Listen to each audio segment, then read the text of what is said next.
And I have to confess, Colonel, that when I look at the Russian media, for the first time, I hear Russian senior officials also being quite skeptical of Russian performance. And I also read about dozens, actually more than 100,000 Russian men trying to escape from Russia, going to other countries in order to avoid Putin's partial mobilization. What's going on, you think? Well, thank you for inviting me today, Dmitry. I think we have to be careful what we conclude based on the reports that come through the mainstream media, first of all, in the West. These latest counterattacks are in a series of counterattacks that have cost the Ukrainian forces enormous numbers of lives. We can't even begin to imagine how desperate the Ukrainian army must be at this point, having lost close to 100,000 dead.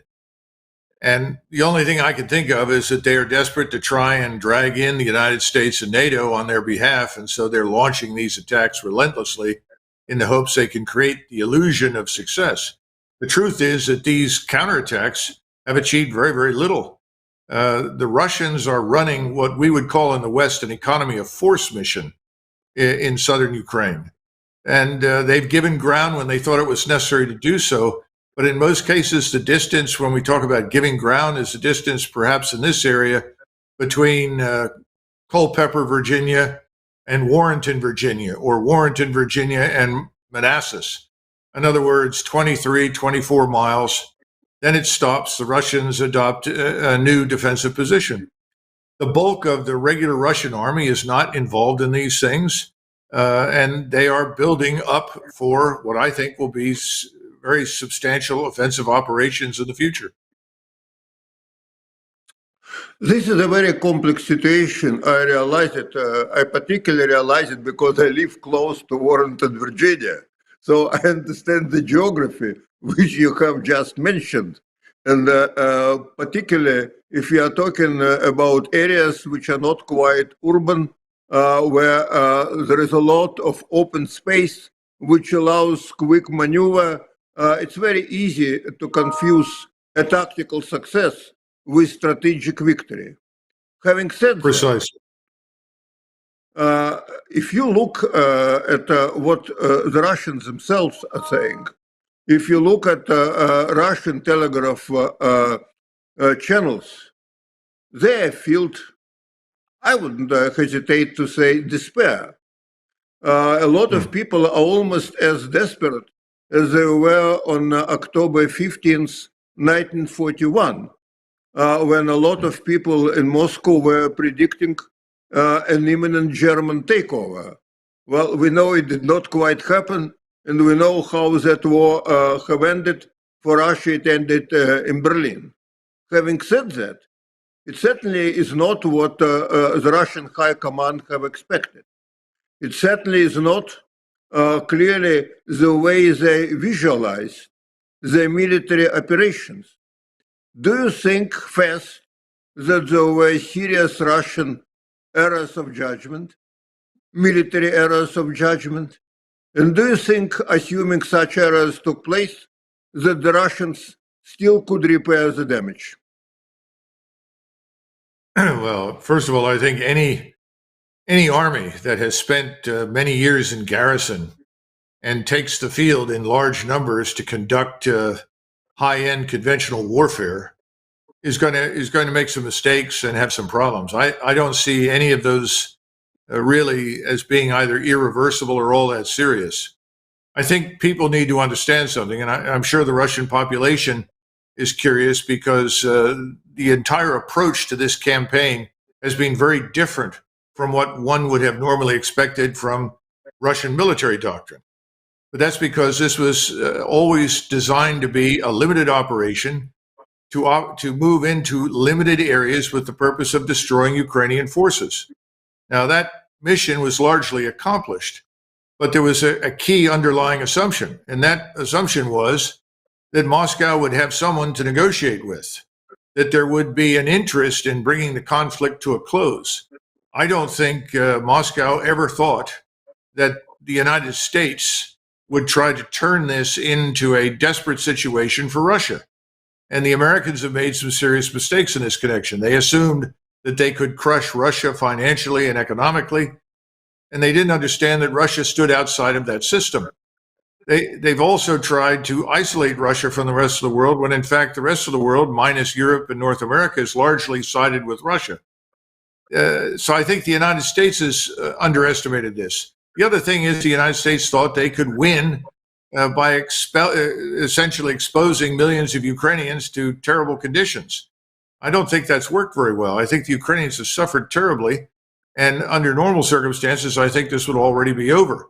But London and Washington in particular want it to continue. So now the operation has to change in terms of character and purpose. And I think that's what we will see in the very near future. And that's the purpose behind the limited mobilization of 300,000 reservists. Well, that sounds persuasive to me, but I have one major concern. And my concern is for those few people in the audience who don't know you, you are not only a very distinguished combat veteran, you are not only a media star, you are an author of 5 major books on military issues. You are a very serious and original strategic thinker. And in that capacity, let me ask you a question. If you look at G7, and G7, all these 7 major nations are now with Ukraine against Russia. Their GDP together is 28 times of the Russian GDP. If you look at military budgets, their military budgets are 24 times higher than the Russian military budget. And as you know better than me, at the beginning of the Ukrainian campaign, there was some, I would say, hesitation in the West, particularly in Washington, in supplying Ukraine with most modern, sophisticated, high-precision, long-distance weapons. This hesitation is still there, but in terms of what is permissible without provoking Russia too much, well, I think the analysis is today that we can do more than was originally considered appropriate.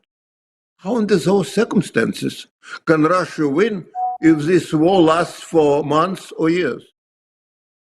Well, expressing support for the position the United States takes falls far short of sending troops to fight in a war. There is no appetite whatsoever in Europe, with the possible exception of the Poles. Nowhere else in Europe is anyone interested in being dragged into a war with Russia.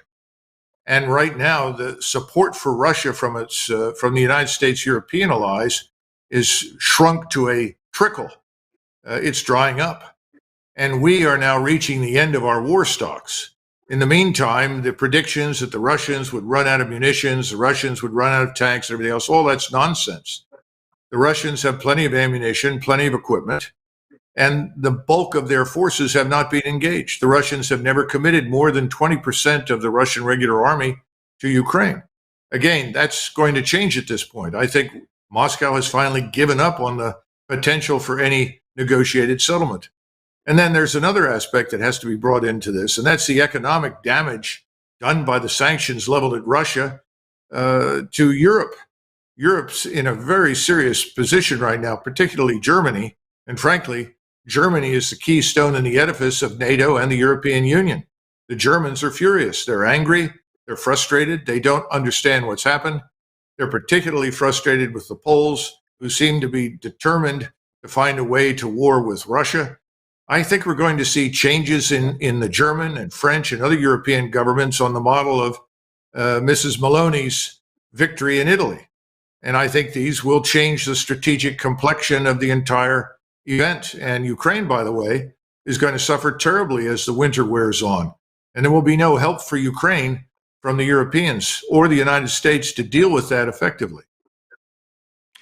As you know, there are now a number of influential voices in Russia which suggest to Putin that he needs to replace his top military commanders, that they are unimaginative, that they are inept, that they do not know how to properly organize their forces because in the past, Russia had a number of successful operations, but certainly on a much smaller scale. If Putin asked for your advice, what would you tell him about the quality of Russian high command and whether he needs to do to them what Stalin did to his generals at the beginning of the what they call Great Patriotic War, when he essentially appointed totally different people than were in charge originally? Dmitry, I'm not familiar with the personalities involved. And again, you have to understand what mission the Russian military was given. And decisions were made early on regarding what kinds of forces would be used and how they would be employed. As I said, I expected a very different opening phase of the operation from the one that we witnessed. I never thought that over the space of 500, 600, 700 kilometers, piecemeal units of the Russian army would move in to Ukraine. I was quite shocked by that. But I didn't at the time understand President Putin's sensitivity to avoiding damage to infrastructure as well as to Ukrainians. He made it very clear that he was not interested in killing civilians under any circumstances. And contrary to what the Western media has reported, I think the Russians have exercised great restraint. Now, what has changed is the recognition that no one will negotiate. Europe is very vulnerable economically at this point. The winter is coming. He's now decided to increase the military power that he's prepared to employ. Most of the reservists will release Russian formations from elsewhere in Russia for duty in Ukraine. We're also seeing a lot of forces come in with equipment and weapon systems that we have not seen in the past. So I think at this stage of the game, Russia is winning. Russia's not going to lose. And we are going to witness offensives more on the model of what we have expected in the past, but have not yet seen. And they will be devastating. The Ukrainians will not be able to withstand them. Well, I wanted to ask you a question which perhaps is no longer relevant in view of what you just have said. I kind of was operating on the assumption that it would be difficult for Russia to prevail without using some qualitatively different weapons. And I was thinking, of course, about tactical nukes. If you look again at the Russian media, at Russian official statements, there is an interesting dichotomy. President Putin said on a number of occasions that under certain circumstances faced with an existential challenge, Russia would use nuclear weapons, including even strategic nuclear weapons. But at the same time, there is clearly considerable hesitation in talking about this in greater details, and particularly entertaining a notion that perhaps they could start with tactical nukes. I talked to a senior Russian official about a week ago, and I asked him about a possible Russian use of tactical nuclear weapons. And he said to me, this is absolutely not going to happen. And they said, well, but Putin talked about using nuclear weapons. He said, Putin never talked about using nuclear weapons against our Ukrainian brothers. This is unthinkable. And I said, well, but can't it become thinkable if Russia is going to be on the losing side? And he said, well, that's not going to happen. That's why he said we Russians are having this partial mobilization. It would take 2-3 months for this mobilization to start bearing fruit. And we have to be deliberate, he said, because if we mobilize too quickly too many people, we would have no capability to train them and to arm them properly. But he said in 3 months, we're going to be fine. Now, what would you think about this attitude? Should nuclear weapons, tactical nuclear weapons, be a part of our discussion in the United States of what may happen in Ukraine, or am I exaggerating? It's worse than exaggerating. It's nonsensical. Putin has made it very clear on numerous occasions over many years that the idea of using a nuclear weapon against a neighboring state is effectively off the table. And as the Russian official pointed out, The Russians do view Ukraine as another Slavic country that is very closely related to Russia. So the idea of any sort of weapon of mass destruction like that has been off the table from day one. I think the nuclear scare is largely invented in Washington, D.C., and it's designed to scare the West, particularly West Europeans, into thinking something could happen that won't. The only way that a nuclear confrontation could occur would be if we launched a nuclear weapon at Russia. We are not going to do that. The people inside the White House may be confused and disappointing in many ways, but insane isn't one of them. There will be no nuclear confrontation. There will be no nuclear warheads involved in this war. So forget it. Well, this is very reassuring. So you basically are saying that obviously we are dealing with something very serious, with potentially ominous consequences, geostrategic consequences for the United States. But we are not talking about like during the Cuban Missile Crisis. We are not talking about the likelihood of direct US-Russian nuclear confrontation, right? Well, remember that one of the chief reasons that President Putin finally decided to move into eastern Ukraine was that we had reneged on our promise that we would not put theater ballistic missiles, strike weapons with nuclear warhead potential on the ground in Ukraine. And when it became clear that that promise was not going to be honored, along with a lot of other promises, he said, we've got to go in. We've got to clean out eastern Ukraine, and then we've got to achieve neutrality for the Ukrainian state. I don't think that position has changed. I think it's the same. And I don't see anyone in Washington who is contemplating the use of those weapons. Now, there are people in Washington who talk about it. Fortunately, they are not in the chain of command right now. They're not in a position to make that decision. The notion that you have something called a tactical nuclear weapon is dangerous. And this is something that the Russians understand very well. The use of any nuclear weapon will lead rapidly to escalation, simply because the side that is the victim will conclude that if it does not use its arsenal quickly, it will lose it. So there will be no use by the Russians, and I don't see any evidence that we will do it. This war will be settled with conventional means, high-end conventional means, and many, many weapons that are very destructive, but they're also very precise. The Iskander missile, Kinjal missile, these things are devastating weapons. Some of them have been used, but not to the extent that we are likely to see them be used now. But none of them will have nuclear warheads on them, and we know that. And how do you think this war is going to end? Would you care to make any prediction? I think that we will rapidly become absorbed here in the United States with our own internal financial and economic difficulties. The same people who think for some reason that you can hike interest rates to feed inflation but not cut spending, that you can still peddle bonds to the rest of the world when the Japanese and the Chinese are dumping our U.S. treasuries. These people are also claiming that Ukraine can win. They're wrong. Those things are incompatible. Those things are not going to happen. The entire Western world is going to be consumed this winter with the financial and economic crisis that is developing. So that's the first part. Second part is the Russians are exactly what you said. They're deliberate, they're methodical. They're going to put together these offensives. These offensives will be launched, I suspect, certainly when the ground freezes, no later than mid-November, and these offensives will sweep everything before them. And we, on the other hand, will sit there and say, well, we're sorry, we did all we could, and the Ukrainian people will suffer for it. One question which is very important in my view, and for which I certainly don't have a good answer. Why the hell we are doing all that on Ukraine's behalf?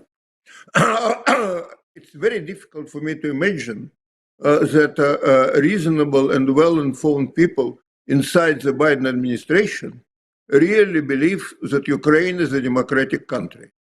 Really believe that when Putin is attacking Ukraine, if he succeeds, that his next step would be go after Poland and to move all the way, I don't know, to La Manche. Why is Ukraine so important for the United States? And why couldn't the United States meet Putin halfway, providing him with assurances that Ukraine would not become NATO member anytime soon, because everybody in Washington was acknowledging that Ukraine would not become a part of NATO. Why did we need to trigger to contribute to this crisis? Well, Dmitry, first of all, you've been with us long enough to know that we have no strategy. We simply have no strategy. There is no systematic approach that defines the desired end state, how to achieve that end state, and what the real purpose of the mission is. If you ask anyone, what are we doing in Ukraine? The answer is, well, we're degrading Russia to make sure Russia can never do this again. It's all nonsense. There is no specific end state other than let's see if we can destroy Russia.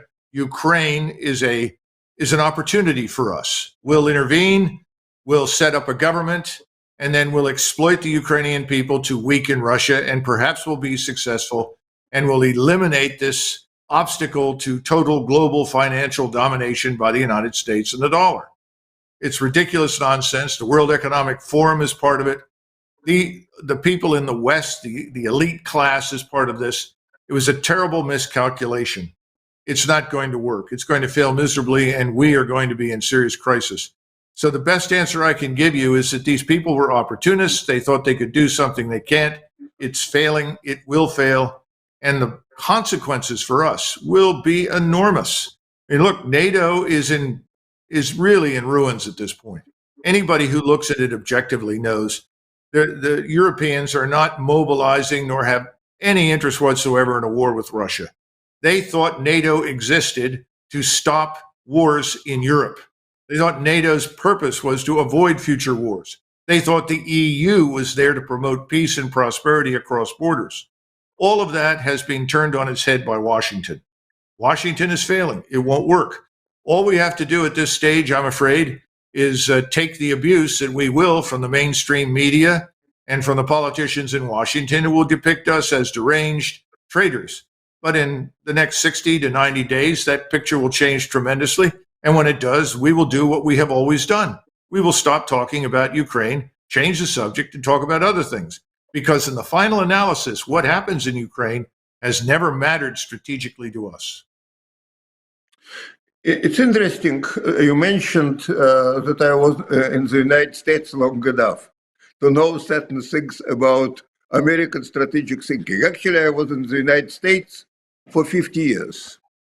And since I met Henry Kissinger back in the 1970s when he joined the Center for Strategic and International Studies in Washington, where I was a senior fellow at that time, since mid-70s, I assumed that one of key American strategic objectives was not to allow China and Russia to have better relationship among themselves than they had with the United States.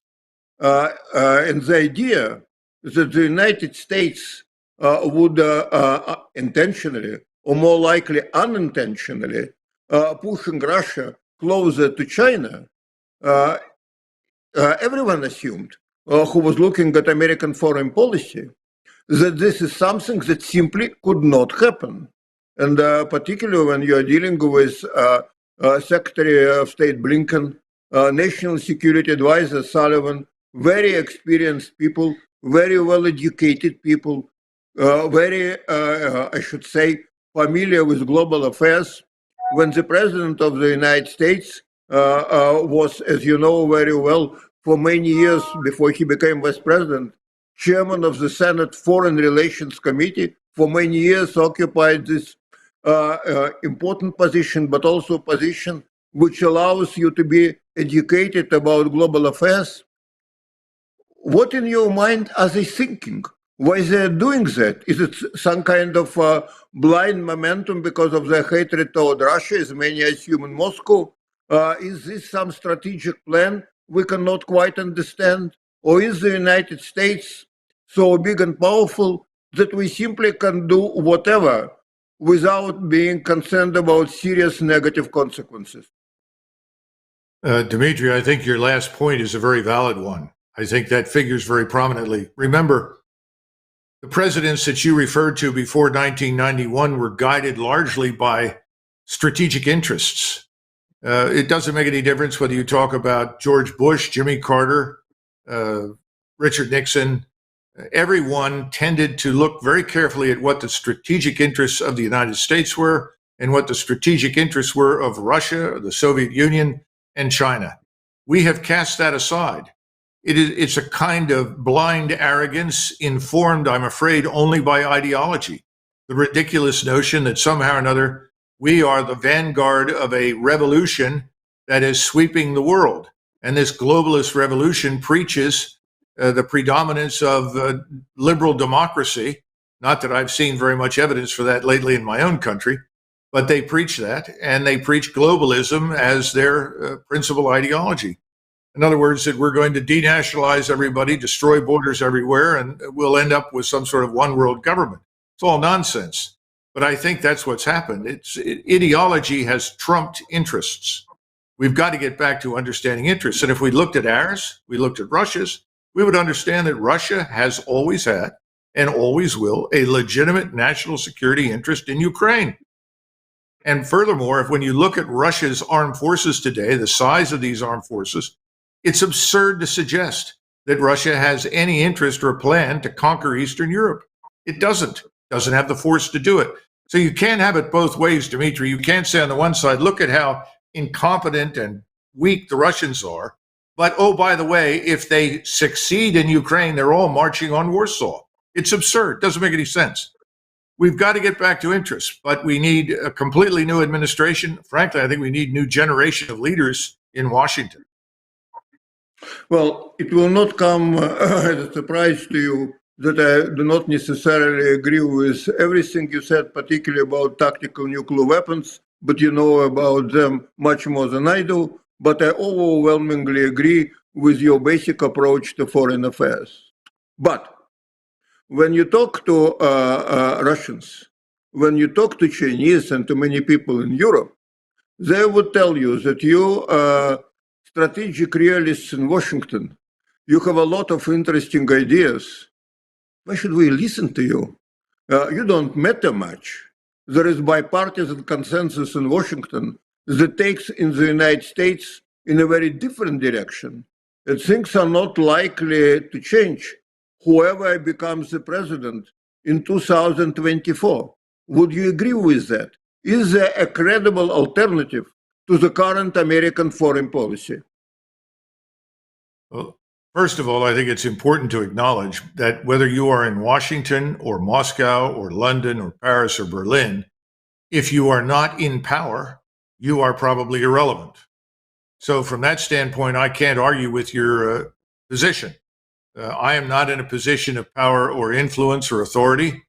And until I am or others like me, we are stuck with what we've got. However, you're asking another kind of question which deserves a lot more attention, and that is, can anything really change between now and the fall of 2024? And I'll be frank with you, yes, I think it can. I think the reality that our resources are limited, the reality that we confront serious financial and economic crises at home and abroad, this will operate as a very significant constraint on our ability to meddle in the affairs of others and to use military power as we see fit. Well, as you know, when Trump was running for presidency in 2016, at first he was not taken seriously in Moscow, but then when they understood his positions, in particular when they looked at the alternative Hillary Clinton, a lot of people, most people in the Russian establishment sympathized with Trump. They would certainly tell you that no, they were not supporting Trump, they didn't do anything for him, but they still would argue that Trump was a better choice. Well, and they were very bitterly disappointed when they looked at what actually happened with US foreign policy during the Trump administration. And of course, you know better than me that a lot of people in senior positions, even in the White House, were occupied by people who fundamentally did not agree with Trump or even despised him personally. Do you think it is possible that if there was a new Trump administration or any other Republican administration, that there would be a serious substantive change in the American foreign policy? If I am right, and the economic disaster that confronts us over the next 2 years is as severe as I think it will be, Dmitry, yes, we will see a profound change of course. You cannot sort of careen like a car out of control down the side of a mountain. If you run out of gas, your brakes fail, and you can't avoid the trees and rocks there to stop you. So I think that's where we are right at the moment. We have careened out of control. We have set forces in motion we don't understand and can't control. And there's another feature to this, and that is, and you know this better than I do, most Americans today are worried about the damage done by the hurricane. Most Americans are not thinking about Ukraine, and I doubt that large numbers of them can even find it on the map. The bottom line is that as the domestic unrest grows as a result of the financial and economic downturn and crisis that I think is looming on the horizon, it will be very difficult for anybody to do anything overseas except withdraw forces, consolidate their position, and hope for the best here at home. But am I right? I take your point that if you are not in power, and particularly if your party really doesn't control not only the executive branch, but even a single house in the American Congress, then obviously what you think is not very relevant. But there is a perception in many places that it's not just a question of who is in power, but that the whole American foreign policy elite basically supports the current globalist approach. Am I correct in my impression that there are a lot of people in this elite who actually have rather different views? And given an opportunity, they would be prepared to articulate and to conduct a rather different foreign policy.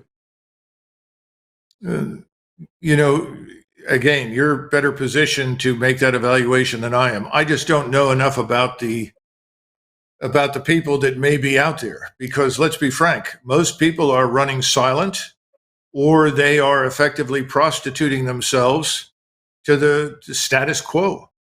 For the last 30 years, if you wanted to make a great deal of money and be successful in Washington, you aligned yourself with people like Madeleine Albright, Sandy Berger, and so forth. Those people and their descendants or their clones are in power now. And I think that's why you see retired generals, one after the other, show up and declare their loyalty and confidence that Russia will be defeated and so forth. I'm simply saying I see a sea change coming.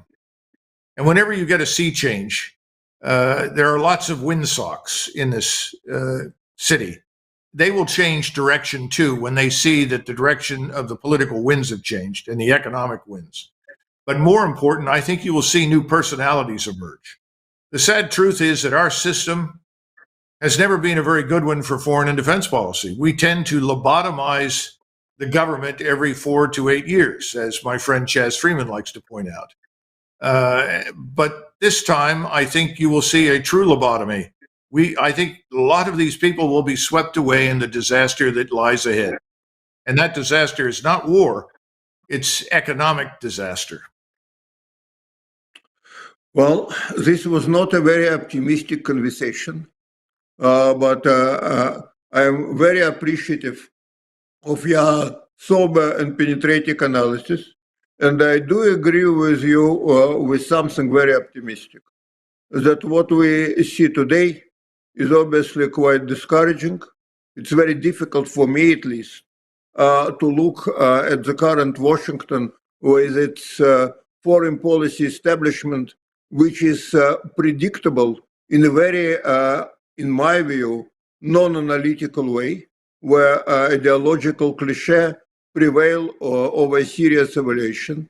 But having said that, I agree with you on something very fundamental. I don't know exactly when the change is going to come, but for anyone to give up on the American ability to conduct a very different and much more effective foreign policy, everyone who would operate on this assumption, whether it would be friend or foe, they're likely to be quite surprised. Thank you very much and see you soon. Thank you. Bye bye. Thank you.